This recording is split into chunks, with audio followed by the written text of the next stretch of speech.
여러분, 우리들의 진정한 고민, 여러분들이 살면서, 저나 여러분이 살면서 우리의 진정한 고민은 무엇이라고 생각하십니까? 그리 시드니에 사는, 호주에 사는 이민자의 삶을 사는 대부분의 많은 사람들이 돈 때문에 걱정하면서 삽니다. 또 어떤 사람은 건강 때문에 인생을 늘 건강의 문제를 가지고 고민하면서 사는 사람이 있는가 하면, 어떤 분은 자기가 배가 아파서 낳은 자식 때문에 평생을 자식 걱정하면서 사는 사람들도 있습니다. 그런데 우리는 그 문제가 우리의 인생의 전부인 것처럼 생각하고 있지만은, 사실 실제로 근본적인 문제는 그게 우리의 고민이 아닙니다. 정말 우리 인생의 진정한 고민의 주제는 뭐냐? 그것은 바로 천국과 지옥입니다. 다른 말로 하면 죄와 죽음이라는 거죠. 이것이 우리의 인생의 초점입니다. 이 세상에 많은 문제가 있지만은 이 죄와 죽음이라고 하는 문제 속에 모든 것들이 포함되어 있다라고 우리가 말할 수가 있을 것입니다. 영국의 유명한 수상 처칠은 2차 세계대전이 끝난 다음에 그 영국이라는 나라의 도덕이 너무너무 문란한 것을 보고 본인의 정치가로서의 한계를 느끼면서 이렇게 말했습니다. 이 대영 제국이 이렇게 도덕적으로 문란해진 것은 이 나라에서 더 이상 천국과 지옥이 선포되고 있지 않기 때문이다 라고 이렇게 진단을 했습니다. 그러니까 천국과 지옥에 대한 믿음이 없어서 사람들의 인생 자체가 휘청거리고 방탕하게 살고 내일이 없는 것처럼 죄에 깊이 빠져서 죽어가는 인생들. 그런데도요, 요즘도 이상하게 이 천국과 지옥 이야기만 하면 소위 말하는 지성인이라고 하는 사람들부터 염증을 느끼면서 지금 시대가 어떤 시대인데 무시간 소리 한다 이렇게 이야기를 합니다. 그러나 지금까지 지켜온 이 성경의 주제가 무엇인가? 천국과 지옥이라는 것. 두 마디입니다. 천국이냐 지옥이냐. 할렐루야. 우리 성도들은요, 이 천국이라는 영원한 하늘나라를 소망하면서 사는 자들입니다. 다시 말해서 우리의 소망은 이 땅에 있지 아니하고 영원한 천국에 있는 줄로 믿습니다. 예수님께서 요한복음 14장 1절 이하에서 이렇게 말합니다. 너희는 마음에 근심하지 말라. 하나님을 믿으니 또 나를 믿으라. 내가 너희를 위하여 처소를 예비하러 가노니 가서 너희를 위하여 처소를 예비하면 내가 다시 와서 너희를 내게로 영접하여 나 있는 곳에 너희도 있게 하리라. 예수님의 말씀입니다. 오늘 저희가 읽은 본문 1절 말씀을 보면, 만일 땅에 있는 우리의 장막집이 무너지면 하나님께서 지으신 집, 그 손으로 지은 것이 아니요 하늘에 있는 영원한 집이 우리에게 있는 줄 아나니. 무슨 말입니까? 땅에 있는 장막집은 우리 신자들의 육신의 몸을 의미합니다. 이 땅에 있는 장막집은 육체의 나약성과 한시성과 무가치성을 나타내는 거죠. 오늘 본문 1절 말씀은 장막과 하늘에 있는 영원한 집을 지금 비교하고 있습니다. 장막같이 무너지기 쉬운 육신과 영원한 집, 하늘에 있는 집을 오늘 비교해 주고 있는 거예요. 아마 사람들이 가장 알고 싶어 하면서도 그러나 가장 알기 힘든 것이 있다면 바로 죽음 이후 내세의 문제입니다. 누구나 한 번은 죽어서 현세를 떠나서 내세로 가야 하기에 그곳이 어디일까? 정말로 내세를 우리가 알고 싶어 합니다. 그런데 중요한 것은 그 누구도 죽음 넘어 저 내세에서 이 현세로 온 사람이 없기 때문에 내세가 어떠하다라고 알 수 있는 사람이 아무도 없다는 것입니다. 어느 날 공자의 제자인 자로가 공자 자기 스승에게 이렇게 물었습니다. 선생님, 죽음 후의 세상은 어떤 것입니까? 라고 공자에게 물었어요. 그랬더니 공자가 이렇게 대답을 합니다. 내일의 일도 잘 모르는데 죽은 후의 일을 어찌 알겠는가? 라고 자기 제자에게 답했다는 거예요. 정직한 사람이죠, 그나마.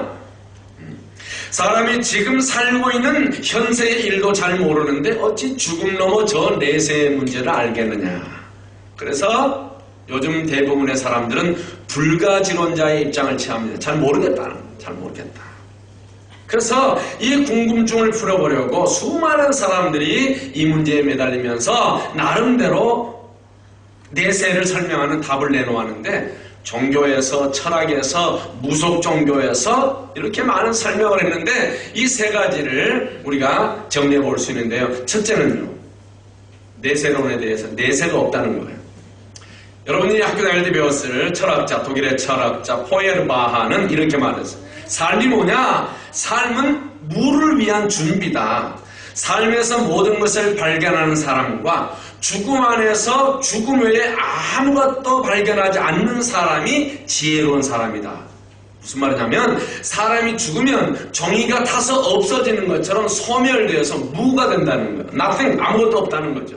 그리고 죽음 이후의 세계는 없다는 것입니다. 이 부분에 대해서 많은 철학자들이 동의하고 있습니다. 두 번째 내세론에 대한 것은 영혼 불멸설입니다. 대표적인 철학자가 플라톤이죠. 인간은 육체와 영혼으로 구성되었다고 보았어요. 그래서 사람이 죽으면 육체는 소멸돼서 없어지지만 영혼은 그 육체로부터 자유로워져서 저 영원한 이데아의 세계로 옮기게 된다. 이렇게 말합니다. 그래서 우리 한국도요, 무속신앙을 보면 죽으면 그 영혼이 어디로 간다고 그러죠? 저승으로 간다고 합니다. 그런데 때로 억울하게 죽은 영혼, 우리 한국 드라마에 보면 주로 어떤 귀신이 나오죠? 처녀 귀신.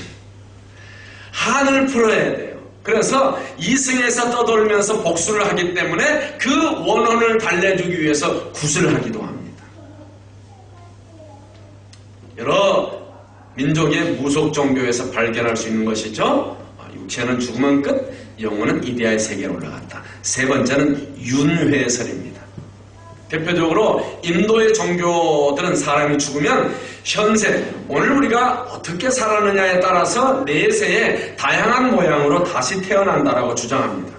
때로는 이 지상에 다시 태어날 수도 있고요, 때로는 저 천상의 세계에서 다시 태어날 수 있다고 말합니다. 그리고 이것은 한 번으로 그치는 것이 아니라 계속해서 연결되어서 끊임없이 이어져 간다. 그래서 윤회라고 말하는 것이죠. 한국에 들어온 이 불교도 인도에서 유래되었기 때문에 불교도 윤회설을 지금 따르는 거예요. 그러면 우리가 따르는 이 기독교의 입장은 무엇인가? 오늘 성경에서 우리에게 그 답을 찾을 수가 있겠는데요. 그러면 먼저 우리가 질문을 가질 수 있어요. 내세는 어떤 일이 일어나겠는가? 오늘 성경을 보면 분명히 내세가 있다고 주장을 합니다. 그리고 현세와 내세가 다르다는 것입니다. 오늘 본문에서 두 가지로 현세와 내세의 존재 양식을 구분해서 이렇게 설명을 해주고 있는데요. 첫째는요, 집으로 설명합니다. 여러분 1절 말씀 보니까 만일 땅에 있는 우리의 장막집이 무너지면 하나님께서 지으신 집 곧 손으로 지은 것이 아니오 하늘에 있는 영원한 집이 우리에게 있는 줄 아나니. 그러니까 현세는 사람이 지은 집에서 사는 것 같고 우리가 지금 사는 것은 내세는 하나님께서 지으신 집에서 사는 것과 같다, 그 말입니다. 사람이 지은 집은요 완전할 수가 없습니다. 세월이 가면 낡고 여기저기 문제가 생깁니다. 스트라스필드에 고급 아파트 있죠? 메리톤. 회사 이름을 말해서 미안하지만 처음에 그 아파트가 들어서고 사람들이 서로 들어가고 싶어 했어요. 들어가서 1년도 안 되는데 금이 가고 물이 새기 시작하는 거예요. 사람이 지은 집은 그럴 수밖에 없어요. 완전하지가 않습니다. 지진에 넘어갑니다. 그렇죠? 불타버립니다. 무너지기도 합니다. 그래서 늘 불안하는 거예요. 저는 가끔씩 뜬금없이 믿음 없는 생각을 합니다. 자면서 며칠 전에도 또 그런 꿈을 꿨던 것 같아요. 언제 그러냐? 커피를 많이 마셨을 때. 잠이 안 올 때 헛생각을 하면서 누워서 눈은 감고 주여 이 천장이 무너질까요? 무너지더라도 안전한 곳이 어느 기퉁일까요? 이왕 자는 거 그쪽에 가서 살까요? 이런 생각을 하는 거예요. 왜요? 어떤 사람은 무너졌을 때 기둥사이에 끼어서 살아났더라고요. 그런 생각을 하는 거예요. 에? 왜? 아무리 멋진 집이어도 불안한 거예요. 불안한 거예요. 여러분 한국의 63빌딩 올라가 보셨습니까? 저는 서울에서 오래 살았지만 가보지를 못했어요. 꼭대기층은 가본 기억이 없는 것 같은데 그 꼭대기층에 올라가면 1m가 움직인다는 거예요. 1m가. 여러분이 서 있는 곳이 1m가 움직이는 곳에서 여러분이 서 있다고 생각하면 좀 아찔하지 않습니까? AMP 빌딩 마찬가지겠죠? 탑처럼 생겼는데 우리가 몰라도 굉장히 움직이는 거예요. 우리 인간이 지은 집은요 언젠가는 그러다. 우리 현세의 삶이 그렇다는 것입니다. 그러나 오늘 성경에 하나님께서 지으신 집은 완전합니다. 영원토록 변함이 없습니다. 아무런 문제가 없다는 거예요. 그 하나님이 지으신 집 안에서 우리가 참된 평안을 누리며 살 수가 있다. 그래서 우리가 장차 맞이하게 될 내세의 삶, 저 천국의 삶이 변하지 않은, 무너지지 않는 영원한 천국의 삶이 우리 앞에 기다리고 있다는 것을 집의 비유를 들었어요. 오늘 두 번째 2절 보니까 옷으로 비유해서 설명을 합니다. 2절 보면 과연 우리가 여기 있어 탄식하며 하늘로부터 오는 우리 처소로 덧입기를 간절히 사모하노니 이렇게 입음은 벗은 자들로 발견되지 않으려 함이라. 그러니까 현세와 내세의 차이는 입고 있는 옷의 차이가 있다는 것입니다. 현세에 입고 있던 옷을 벗어버리고 내세에는 하나님께서 주시는 새로운 옷을 우리가 덧입게 된다는 것입니다. 이 문제를 사도 바울은 고린도전서 15장 42절에서 이렇게 말합니다. 죽은 자의 부활도 이와 같으니 썩을 것으로 심고 썩지 아니할 것으로 다시 살며 욕된 것으로 심고 영광스러운 것으로 다시 살며 약한 것으로 심고 강한 것으로 다시 살며 육의 몸으로 심고 신령한 몸으로 다시 사나니 육의 몸이 있은즉 또 신령한 몸이 있느니라. 우리가 현세에는 육의 몸을 입고 살지만은 내세에는 신령한 몸을 입고 살게 된다는 것입니다. 결국 성경의 가르침은 뭐냐? 분명하게 내세가 있다 그 말이에요. 내세가 없다는 주장도 하나님께서 지으신 집으로 이주하는 것이기 때문에 다시 돈다 윤회한다는 주장도 또 신령한 몸을 덧입는다고 말씀하고 있기 때문에 영원히 존재한다. 육체만 없어지고 말하는 영원 불멸설과도 다른다는 거예요. 왜? 우리가 다시 새로운 육체로 덧입기 때문에. 어디에서 그것을 알 수 있습니까? 예수님을 통하여서 우리가 알 수 있습니다. 주님께서 십자가에 달려 돌아가신 다음에 무덤에 묻히셨어요. 죽었다고 말해요. 죽음 너머로 가셨어요. 그리고 끝났어요. 그것은 끝이면 좋아요. 그러나 그것이 끝이 아니었어요. 부활하셨어요. 그리고 부활할 때 예수님의 영혼만 부활하신 것이 아니라 시신이 예수님의 영혼이 시신에서 빠져나와서 그것으로 끝나는 것이 아니라 예수님께서 부활하실 때 새로운 몸, 새로운 부활체, 곧 신령한 몸을 입고 부활하셨어요. 그리고 그 몸을 가지고 하늘로 승천하셨어요. 그리고 하나님께서 예비하신 저 영혼은 하나님 나라로 가셨고 그 몸을 입고 다시 오시겠다고 요한복음 14장에서 말씀하셨어요. 중요한 것은 예수님께서 부활의 첫 열매가 되셨기 때문에 우리도 예수님처럼 그런 과정을 밟아서 내세로 나아가게 된다는 말씀이에요. 저 후배 목사님이 어제 밤늦게 메일을 보내왔어요. 목사님 기도해 주셔서 고맙습니다. 자기 어머님이 연세가 많은데 지금 6자녀가 외국에서 3명, 호주에서 3명, 카나다에서 1명, 또 한국에 있는 자녀들이 이렇게 해서 6자녀가 마지막 어머니의 임종을 바라보고 있는데 지금 너무 암으로 돌아가시기 때문에 이 진통제를 너무너무 많이 주입하기 때문에 이렇게 힘들어하는데 이제 그만두라. 내가 하나님의 얼굴을 보고 있는데 이제 그만 내게 진통제가 더 힘들다는 거예요. 차라리 진통제를 맞지 않으면 하나님과의 교통이 있는데 진통제를 주기 위해서 이 몸에 충격을 가하면 그게 더 힘들다는 거예요. 그러면서 그의 어머니께서 천국을 보고 계신다.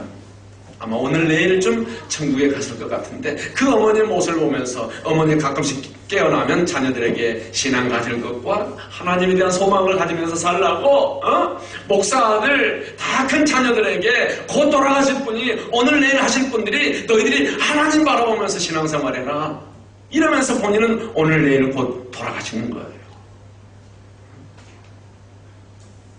우리가 죽음으로 끝나는 것이 아니에요. 지금 그분이 돌아가셨을지도 몰라요. 오늘 죽음을 앞둔 분이 하늘의 소망을 바라보면서 그의 살아있는 자녀들에게 내가 지금 하늘의 소망을 바라본다. 너희들도 하늘의 소망 놓치지 말고 신앙생활 잘하거라.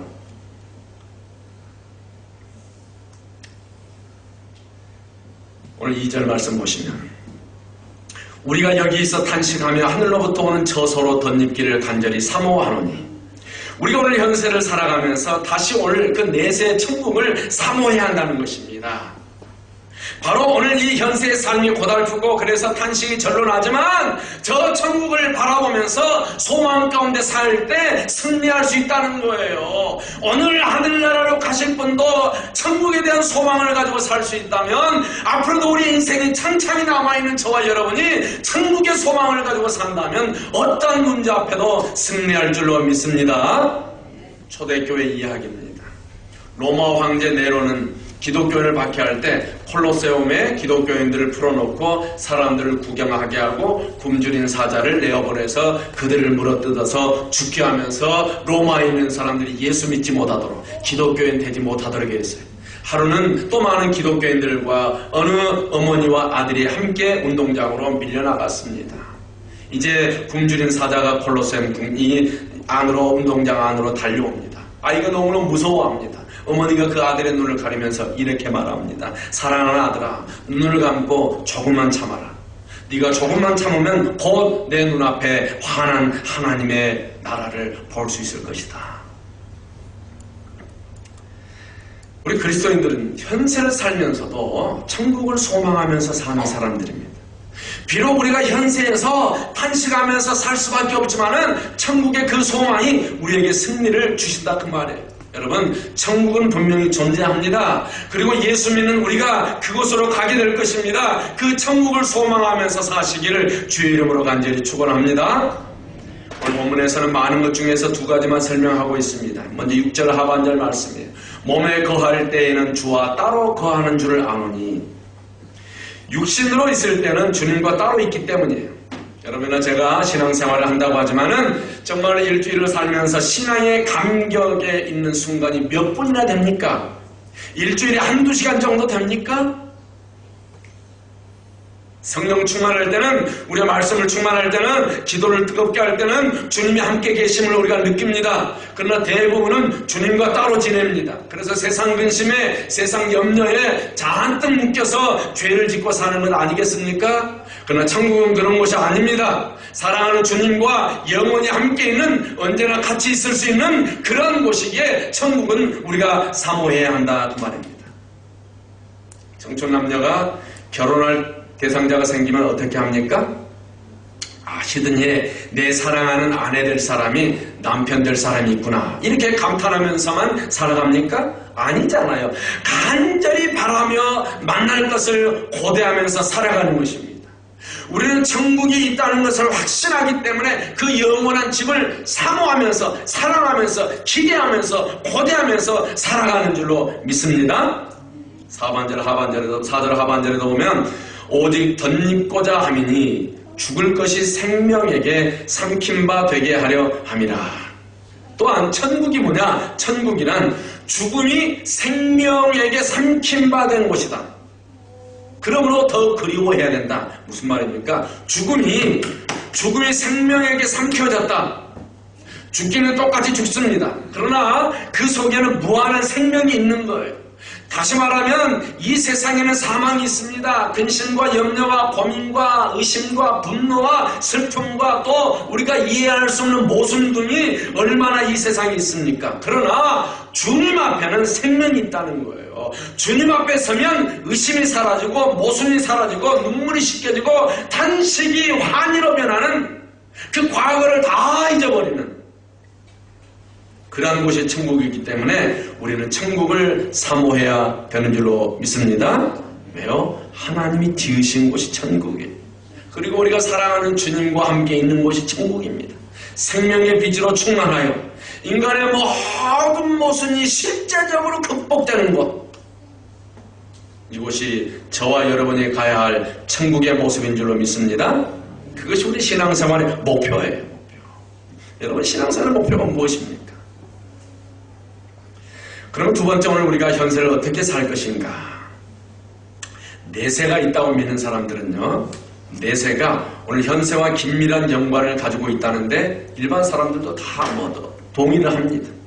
그래서 오늘 현세에 어떻게 살아느냐에 따라서 내세가 결정된다고 다들 믿습니다. 그래서 오늘 현세에서 착하게 살면 천당에 가고 죄짓고 악하게 살면 지옥에 간다고 생각합니다.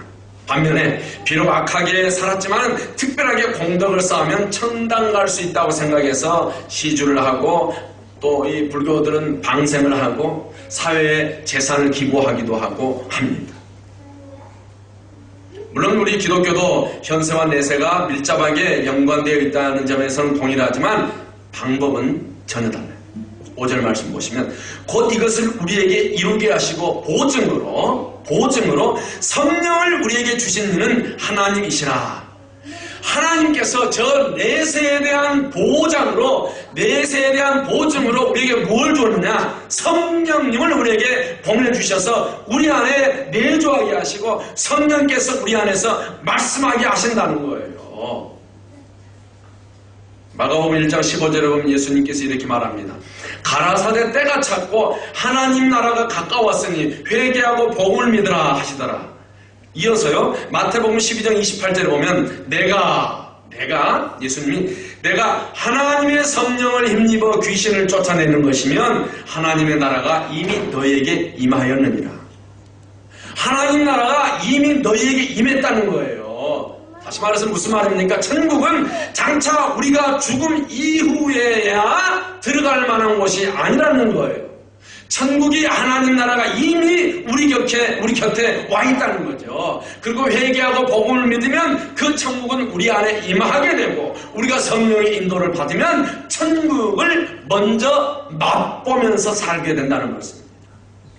그러니까 죽음 이후에야 경험할 그 내세, 그것이 이미 오늘을 살고 있는 우리의 현세 앞에 깊숙이 들어와서 연관을 맺고 있다는 것입니다. 왜요? 어떻게? 어떤 방법으로? 예수님께서 그 내세를 가지고 이 현재 우리가 사는 이 삶 속으로 찾아오신 거예요. 그러므로 우리가 예수님을 믿으면 오늘 우리가 삶은 현재 안에 살지만은 우리는 심령 속에서 천국을 맛보면서 누리면서 살 수 있다, 그 말입니다.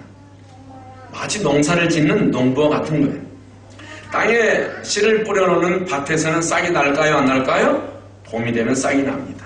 보이지 않지만 땅속의 씨가 이렇게 발화가 되어서 자라나는 거예요.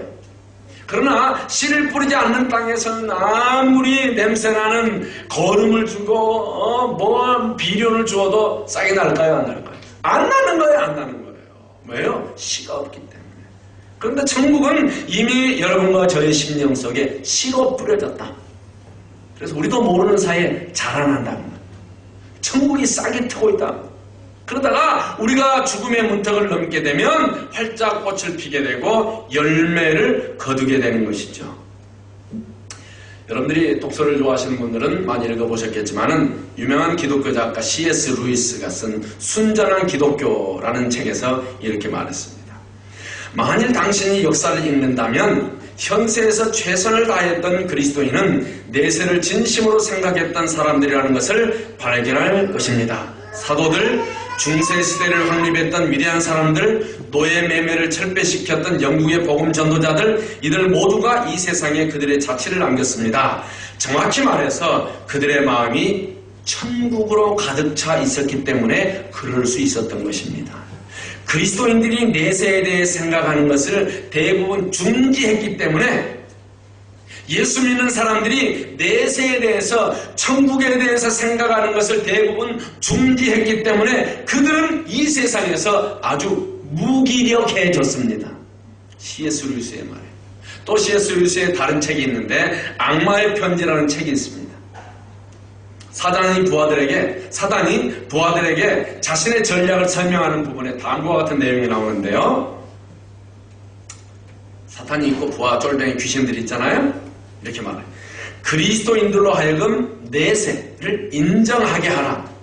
인정을 하게 하라. 그러나 그것을 믿고 사모하지는 못하게 하라.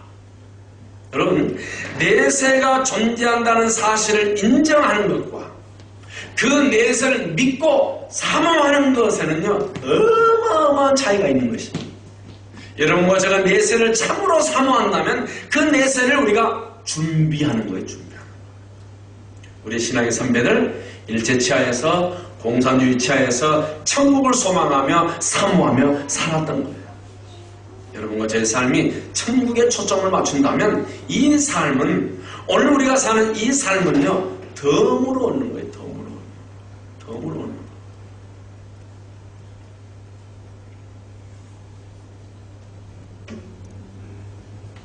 저는 가끔씩 죄송합니다. 연세 드신 분들께는 내가 앞으로 몇 년을 더 살까 이런 생각을 가끔씩 합니다. 제가 호주에서 20년을 살았는데 어떻게 보면 열심히 살았지만 흔적을 찾아보면 흔적이 별로 없는 것 같은데 앞으로 20년을 더 살고 조금 더 살고 그러다가 죽어서 하나님 나라에 갈 텐데 이 인생이 뭐냐는 거예요. 덤으로 얻은 인생, 좀 더 의미 있게, 좀 더 천국을 소망하면서 더 뜨겁게 살 수는 없을까? 이렇게 살다가 10년, 20년 보낼 것인가? 안타까운 거예요. 여러분, 우리 인생은요, 덤으로 사는 거예요. 감사하면서 살아야 되는 것이죠. 그렇습니다. 우리 심령 속에, 저와 여러분의 심령 속에 천국이 이미 임해 있는 사람들은요, 현세의 삶을 다르게 살아야 됩니다. 이 현세에 초점을 맞추지 않고 천국에 초점을 맞추고 살아가시기를 주의 이름으로 간절히 축원합니다. 여러분 마음속에 이 천국으로 가득 차 있으면 좋겠어요.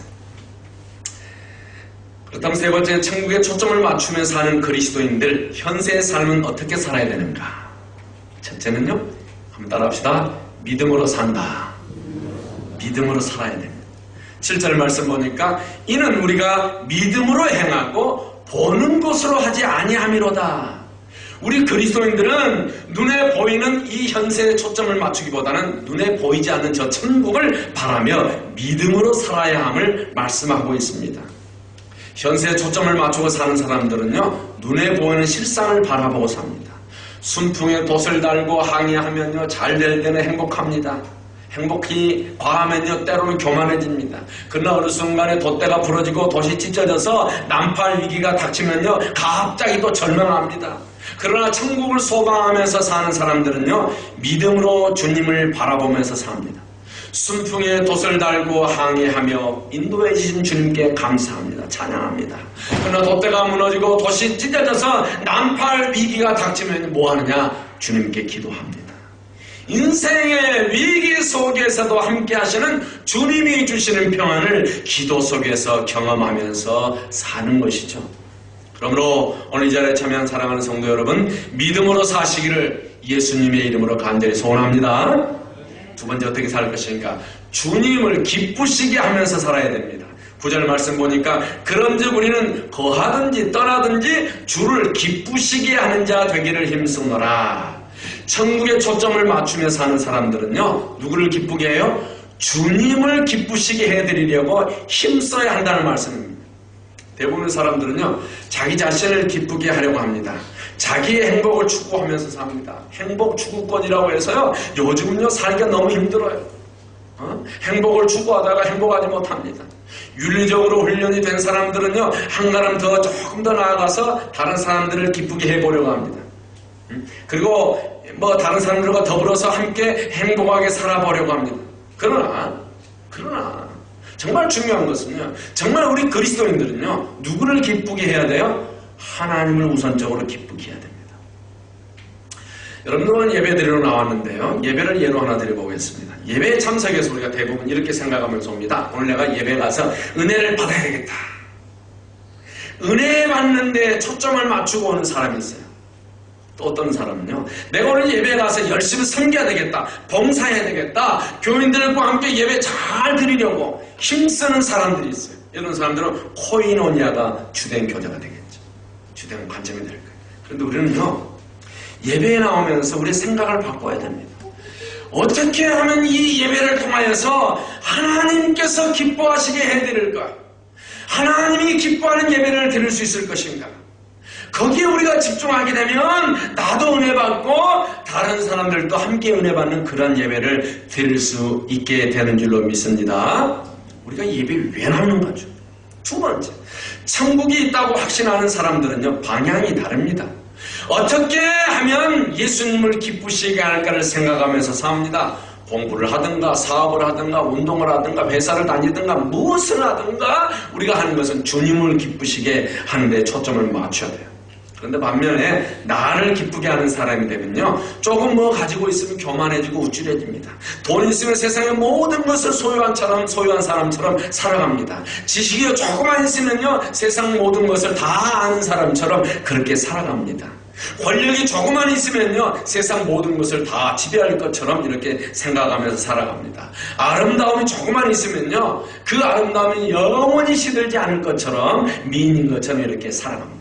그러나 주님을 기쁘게 하는 사는 사람들은 삶의 방식이 다르죠.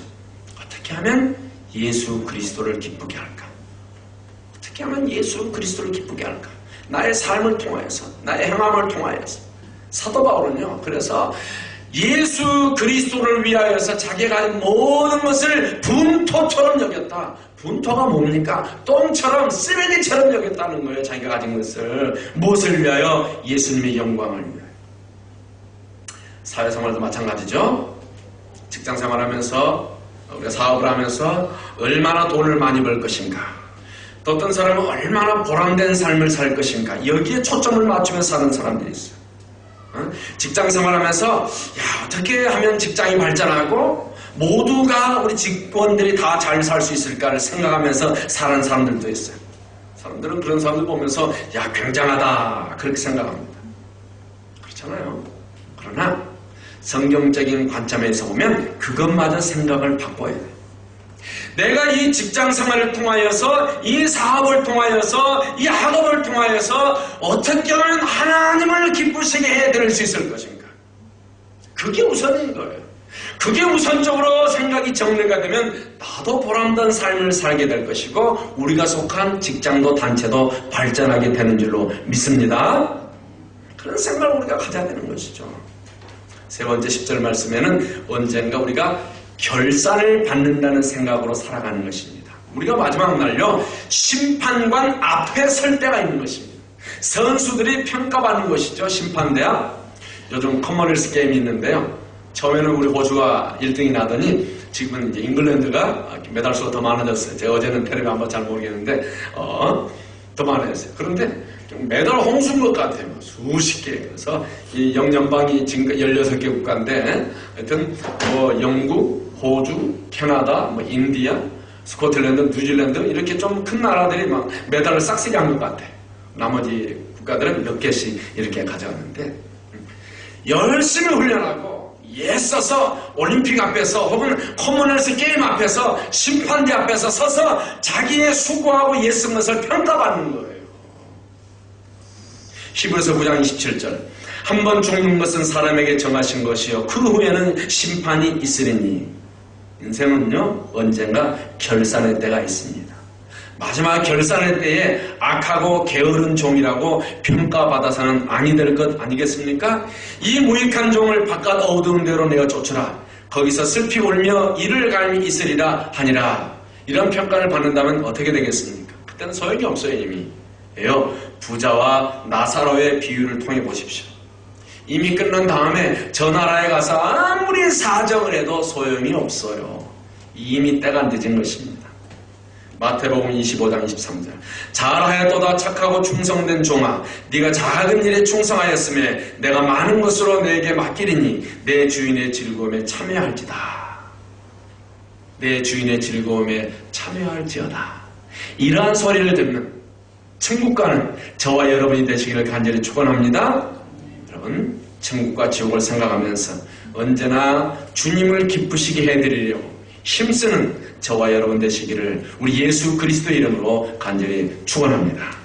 기도하겠습니다.